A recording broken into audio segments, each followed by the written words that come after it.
बड़ी फिल्मी कहानी है। एक देश के 3 मंत्री भारत के प्रधानमंत्री के खिलाफ ट्विटर पर लिखना शुरू करते हैं और उसके बाद भारत की सरकार तो कच्छू नहीं करती, लेकिन ट्विटर पर ही लोग मालदीव को धोना शुरू करते हैं और देखते ही देखते एक सरकार को अपने 3 मंत्रियों को निलंबित करना पड़ जाता है। ये कहानी देखने में तो छोटी सी लग रही है, लेकिन इसके पीछे एक लंबी स्क्रिप्ट है। नमस्कार, मैं सौरभ कुमार, आप देख रहे हैं अयोध्या।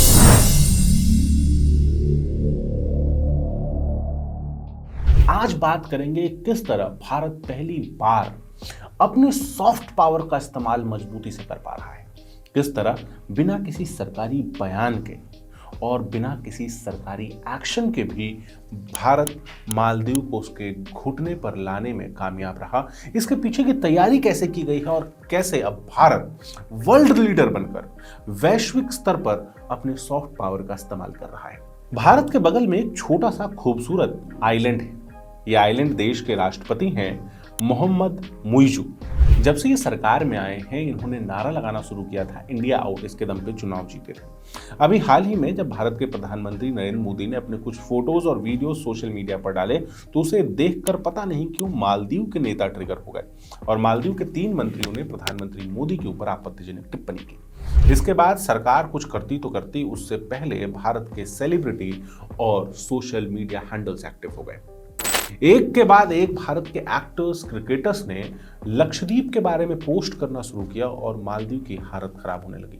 मालदीव की सरकार को अपने 3 मंत्रियों को बर्खास्त करना पड़ा। ये सॉफ्ट पावर है। भारत की सॉफ्ट पावर हमेशा से थी, लेकिन सरकारों ने कभी इसका इस्तेमाल तरीके से नहीं किया।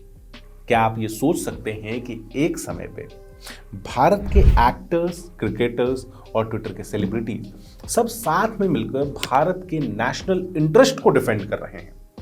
इससे पहले ऐसा कभी हुआ था क्या?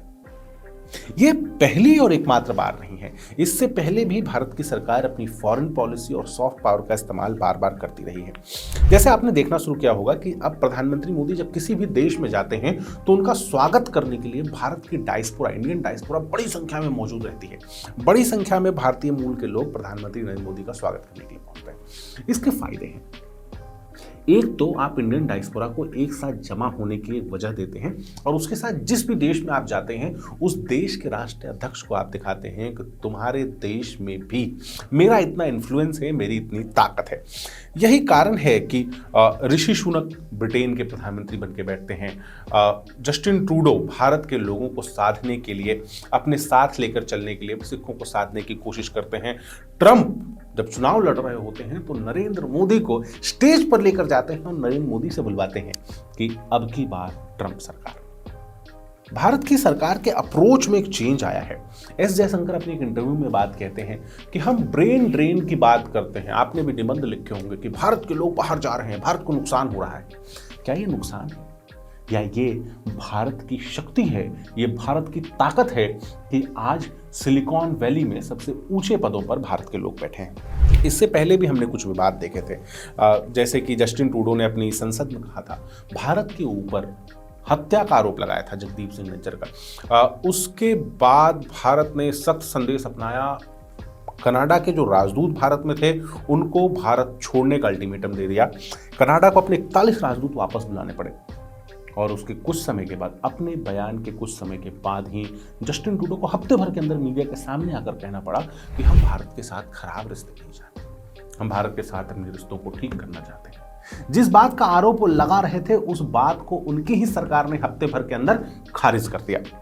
भारत और मलेशिया का विवाद हुआ था 2019 में, जब मलेशिया के प्रधानमंत्री महातिर मोहम्मद वो खुल करके इस्लामिक देशों के पक्ष की बात कर रहे थे, कश्मीर की बातें कर रहे थे, उनके अधिकारों की बात करने लगे थे, भारत के नेशनल इंटरेस्ट के खिलाफ बात करने लगे थे। उसके बाद भारत ने पाम ऑयल के इंपोर्ट पर पाबंदी लगा दी। देखते ही देखते मलेशिया की पूरी इकोनॉमी कांपने लगी, नीचे गिरने लगी। उसके बाद महाथिर मोहम्मद को इस्तीफा देना पड़ा प्रधानमंत्री के पद से।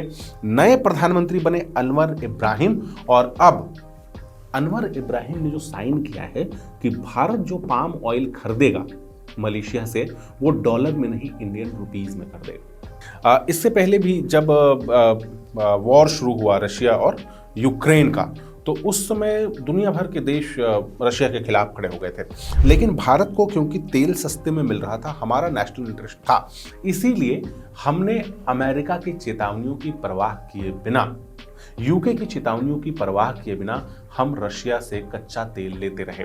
भारत ने इसमें बहुत बड़ी बचत की, लाखों करोड़ की बचत की। और अमेरिका दबाव तो बनाता रहा, लेकिन एक समय के बाद अमेरिका ने भी दबाव बनाना बंद कर दिया। अमेरिका के दबाव के बावजूद भी भारत अपने नेशनल इंटरेस्ट को बचाने में कामयाब रहा। पाकिस्तान की हालत आप देख ही रहे हैं कि किस तरह पाकिस्तान में लगातार राजनीतिक अस्थिरता बनी हुई है। इसके साथ ही अगर आप भारत की बात करें तो भारत पहली बार आगे बढ़ के अपने सॉफ्ट पावर्स का इस्तेमाल करता हुआ दिखता है।